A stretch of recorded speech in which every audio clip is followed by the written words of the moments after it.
Right, I just want to show a brief compare and contrast between the new Xbox One controller and the old Xbox 360 controller.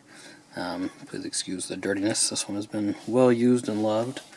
Now first, we'll just look at the Day One controller, or the Xbox One controller. This is the Day One edition, but aside from saying Day One 2013, add-on controllers you buy are going to be exactly the same as this controller. Now, one thing you'll notice is even though it looks a bit different upon first glance, one of the biggest differences is that this open area here has now been filled in with the power button. But form factor wise, they're actually very similar. These are a little more blocky lines right here versus the smooth lines on the 360 controller. But feel wise, they feel and grip very much the same.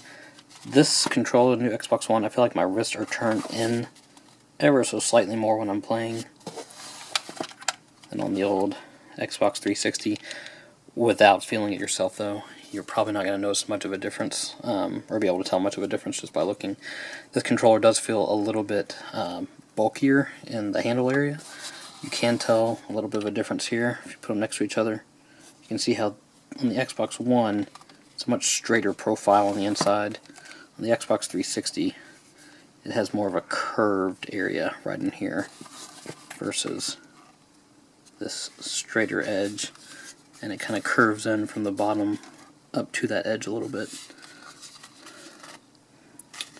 Now, the D-pad feels like it's in about the same position. It has been easy to use in the game. I don't know how much an improvement it is over the old D-pad, but I do like the feel of it, the way it's recessed instead of sticking up quite as far.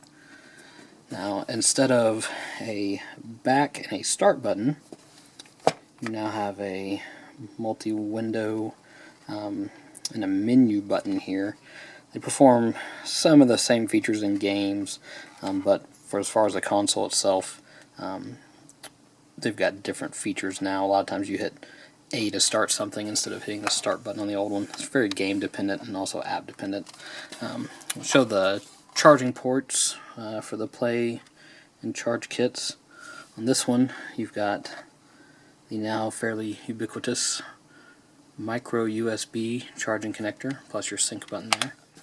On the old one, you have Xbox's proprietary charging port. You will notice a big difference on the bottom of the devices. The new one, the battery is mounted flush with the back, and they mount sideways. On the old one, the battery is mounted up and down. I have a rechargeable pack in here, but your AA's would mount along the top to bottom axis instead of left to right. Now, the triggers themselves are a lot more sensitive on the new controller.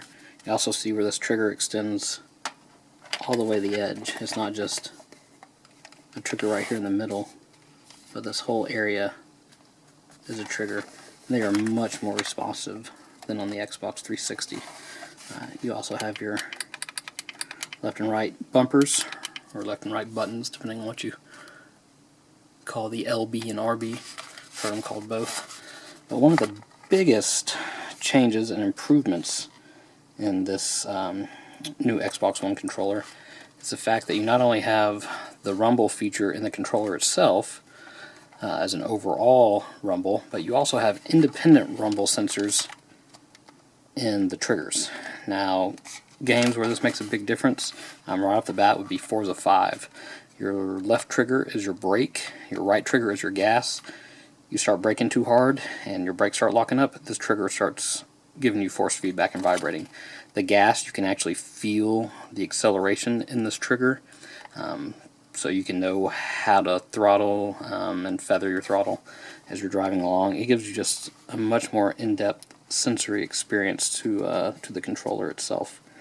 Now, on the back of the controller, or on the bottom, you have the new chat port. Now, this was the old one for for the Xbox 360. You can see this 2.5mm plug.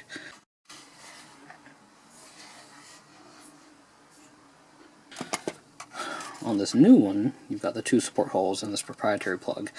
What that means, unfortunately, is that all of your previous headset peripherals are not going to work on the Xbox One until Microsoft releases an adapter for that. Even the new Turtle Beach headphones that are coming out that are marked as Xbox One headphones are not going to work on the Xbox One until they get an adapter, because that is a proprietary port, and Microsoft hasn't released that as of the time of this writing for vendors to be able to integrate into their own peripherals. So just something to keep in mind. It is a bummer if you have a really nice set of headphones that you want to use already. We've got the Ear Force Tangos ourselves and have not been able to use them as of yet, at least not for chatting. And aside from that, that is a quick overview of the new Xbox One controller versus the old Xbox 360. A couple more things just to show you real quick. Obviously the buttons are a little different. I like the look of the new buttons better. And then instead of this green syncing and player light there, you now have a white light in this power button. So just some aesthetic differences there. This doesn't stick up nearly as far either as the green button did on the old controller.